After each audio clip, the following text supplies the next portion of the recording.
আসসালামু আলাইকুম। আজকে শুক্রবার, আমাদের বার্ষিক স্বাস্থ্য পরীক্ষা শেষে আমরা সবাই মিলে একটা পরিকল্পনা করলাম যে কোথাও ঘুরে আসা যায় কিনা।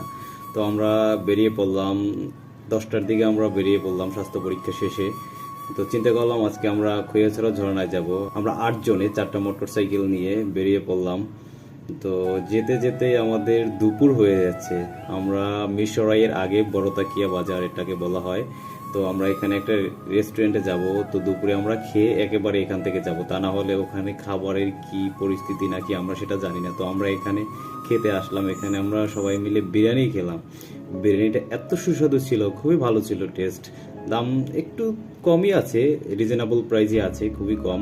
তো আমরা চলে আসছি এখানে, ঝর্ণাতে চলে আসছি। তো এখানে আইসা তো খুবই এক্সাইটেড সবাই। অনেক দিন বদ্ধ অবস্থায় থাকায় অফিসে, বাসা টু অফিস এর ভিতরেই ছিলাম, খুবই ইয়াতে ছিলাম। তো এরপরে আমরা আইসা খুবই ভালো একটা জায়গা। এখানে আপনারাও আসতে পারেন, তবে এখানে আসতে হলে সতর্কতা অবলম্বন করে আসতে হবে।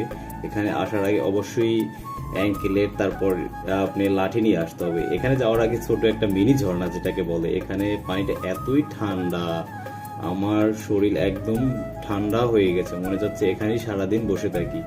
ও, খুব ভালো লাগছে এখানে। তো এখানে বেশি থাকা যাবে না, কারণ এখান থেকে যদি কোনো রকমের পা পিছলে যায় একদম আমি নিচে পড়ে যাব।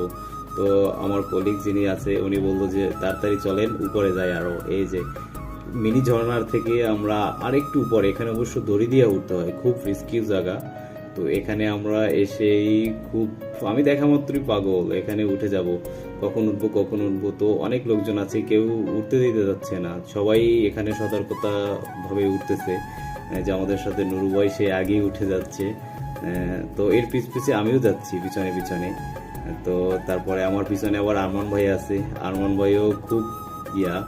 তো আমি যাচ্ছি, আমি এখানে যাবই, আমার টার্গেট অন্যটাই, আমি এখানে যাব। তো গিয়ে সবার সাথে একটা খুব মজা করব, এরকম ভাবেই যাব।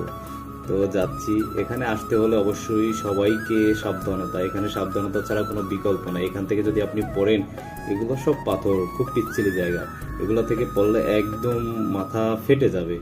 তো সবাই দেখছি, আমার আগে অনেকজন এখান থেকে লাভ দিছে। তো আমি এখন একটা পরিকল্পনা করলাম যে এখান থেকে লাভ দিব। তো আমি ওদেরকে ক্যামেরা তুলতে বলে দিলাম এক লাভ। ও, কি যে মজা! আমরা অবশ্য গ্রামের ছেলে পেলে, আমাদের কাছে লাভ দেওয়া কোনো ঘটনাই না। তো লাভ দিলাম। তারপর ওই পাশে একটা ইয়া ছিল ছোট, ওইখানে অনেক গভীরতা ছিল, ওইখানে পানিতে ইয়া পাওয়া যাচ্ছে না, গভীরতা অনেক। ওখানে ওখানে গভীরতা অনেক দেখে ভাবলাম এখান থেকেও একটা লাভ দিই। তো লাভ দিয়ে আমাদের প্রায় 5:30 বেজে গেছে। তো অনেক আসতে হবে।